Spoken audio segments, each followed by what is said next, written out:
YouTube world, blah, blah, blah. Let's talk about this pay-per-view. Sting didn't walk out as a champion.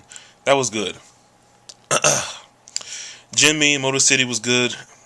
You had Jay Lethal and Doug Williams, which was good. A decent women's match with a shitty finish. And then Abyss and RVD was good. But damn it, if everything else on this show was not horrible. You had Inc. versus Orlando Jordan and Eric Young. A match that we just saw on Impact. Which should have stayed on Impact, but yet they wanted to do it on pay-per-view. You had a handicap match with a bunch of old guys can't work.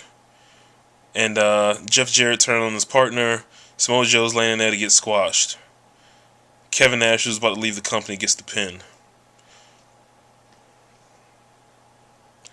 Whatever. You had the worst lethal lockdown match you've ever had on this show. It wasn't extremely terrible, but you know what? For a lethal lockdown match, it wasn't good at all.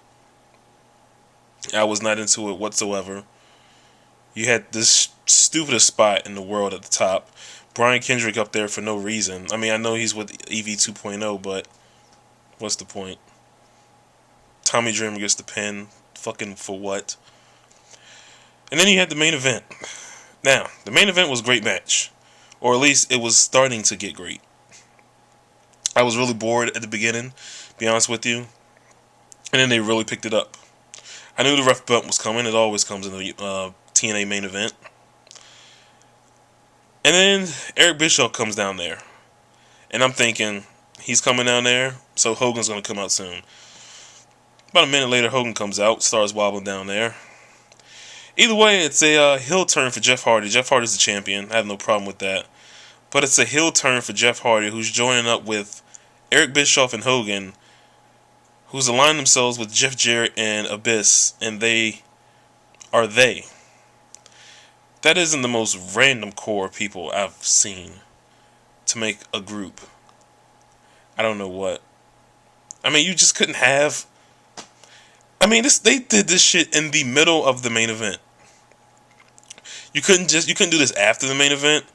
Just let these guys go out there and have a kick-ass match and then do this shit after. I wouldn't be so upset if the match was good, but it wasn't. You know, I mean, as good as it could have been if it would have kept going, but TNA always has to fuck shit up. They want to recreate dumb shit that no one cares about. I mean, I'm sure you guys out there who watch TNA are like, oh, you should have shit on it, blah, blah, blah, but you know what? This shit sucked. There was nothing good about it. Like I said, they did have some good matches and some good things on here, but the shit that shined on this show was horrible. Just not good from TNA. Especially with this being their biggest show of the year. They can do so much better. And Dixie's going to continue to say that we're going to change the future of wrestling. TNA future of wrestling. They keep saying they're going to do this and do that. It's not going to happen.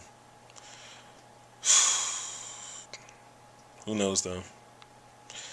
Let me know what you thought about the pay-per-view. We'll see.